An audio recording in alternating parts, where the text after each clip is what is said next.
আমরা একটা সিম্পল অঙ্ক দেখতে পাচ্ছি।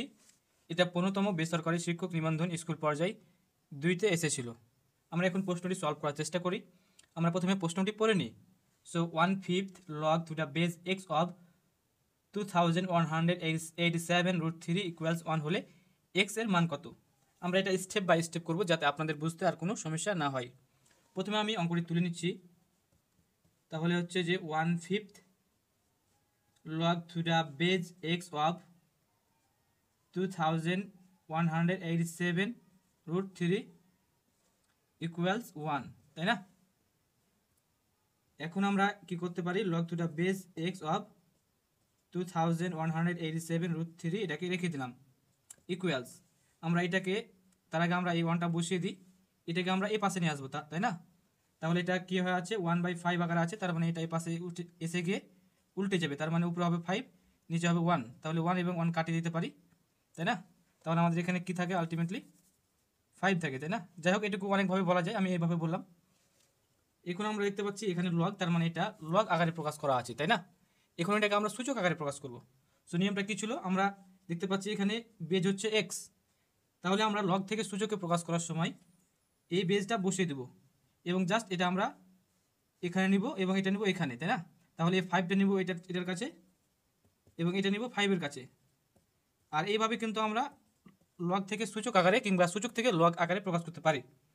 ওকে, implies that x to the power 5 equals, আমরা এখন দেখতে পাচ্ছি এ পাশে 5 আর এ পাশে এত বড় একটা সংখ্যা আছে। আমরা প্রথমে এই সংখ্যাটাকে ভাঙানোর চেষ্টা করি। আমি এখানে লিখে নিচ্ছি। আমরা প্রথমে কয় দিয়ে ভাঙাবো, 2 দিয়ে যাব না, তার মানে 3 দিয়ে চেষ্টা করতে হবে। 3 দিয়ে ভাঙাই, তাহলে 3 7 21, এখানে হচ্ছে 3 গুণা 6 আর হচ্ছে 3 নাম 27, আবার 3 দিয়ে, তাহলে হবে 3 গুণা 6, 3 4 12, 3 3 9, আবার 3 দিয়ে, 3 8 24, 3 1 3, আবার 3 দিয়ে, 3 নাম 3 গুণা 6 আর 3 নাম 27, আবার 3 দিয়ে, 3 নাম 27, তাই না? আবার হচ্ছে 3 দিয়ে, 3 3 9। ওকে, সো আমরা এইভাবে কিন্তু ভাঙিয়ে পাইলাম, তাই না? এখন লক্ষ্য করি এখানে কি আছে, x এর উপর পাওয়ার 5, তাই না? তার মানে আমাদের এ পাশেও x এর উপর পাওয়ার 5 নিয়ে আসতে হবে, তাহলে আমরা এই পাওয়ারটা আউট করতে পারবো সূত্র মতে। তার আগে আমরা এখানে গুনে নিই কয়টা, এখানে আমাদের 3 হলো, তাহলে 1 2 3 4 5 6 7, তার মানে 3 টু দি পাওয়ার 7 ইকুয়ালস 2187, তাই না? তাহলে আমরা এটা পরিবর্তে কি লিখতে পারি, 3 টু দি পাওয়ার 7 এবং এখানে কি আছে, √3। আশা করি এ পর্যন্ত বুঝতে পেরেছেন। এখন আমরা একটা সূচকের সূত্র দেখে নেব এবং সে অনুযায়ী সমাধান করার চেষ্টা করব। দেখতে পাচ্ছেন এটা সূচকের সূত্র, a two the power x equal b two the power x, অর্থাৎ পাওয়ারটা যদি একই থাকে তাহলে আমরা পাওয়ারটাকে আউট করতে পারি, তাহলে আমাদের এ পাশের বেজ সমান এ পাশের বেজ থেকে যাবে। তার মানে আমরা এই অঙ্কতে এ পাশের পাওয়ার এবং এ পাশের পাওয়ারটা সমান করব, তাহলে পাওয়ারটাকে আমরা বাদ দিয়ে x এর মানটা পেয়ে যাব। ওকে, সো আমি এটুকু মুছে নিচ্ছি। আমরা এখানে লিখে দেব x টু দি পাওয়ার 5, এখানে কি দেখা যায়, 3 টু দি পাওয়ার 7, তাই না? তার মানে আমাদের যেহেতু এখানে x টু দি পাওয়ার 5 আছে, তাহলে এটাকে আমরা পাওয়ার 5 আকারে প্রকাশ করব। তাহলে আমরা কি লিখতে পারি, 3 টু দি পাওয়ার 5 এবং আরও যেহেতু 2 বেশি আছে, তার মানে আমরা এখানে ইনটু দিয়ে 3 স্কোয়ার লিখতে পারি, তাই না?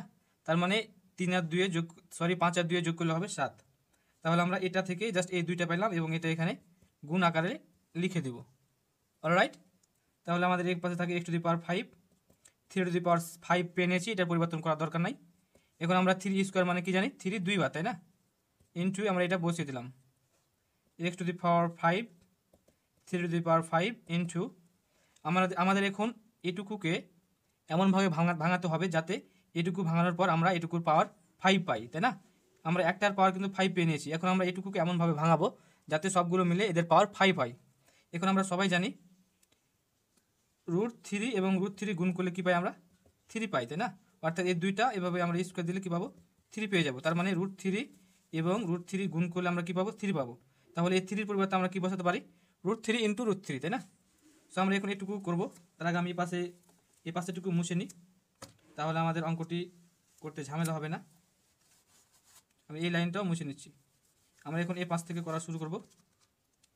তাহলে আমাদের এখানে কি থাকলো, x to the power 5 equals, আমরা এটা বসিয়ে দেবো, এটা কোনো চেঞ্জ করবো না, কারণ এর পাওয়ার কি আছে, এটার পাওয়ার অলরেডি 5 আছে, তাই না? এখন আমরা এই 3 পরিবর্তে লিখতে পারি √3 ইন্টু √3, তাহলে আমরা সেটাকে করবো √3 ইন্টু √3। আবার এটার পরিবর্তে আমরা কি লিখতে পারি √3 ইন্টু √3, সেটা আমরা করছি √3 ইন্টু √3 এবং এক্সট্রা √3 আছে আমরা এখানে বসিয়ে দেবো, সো √3।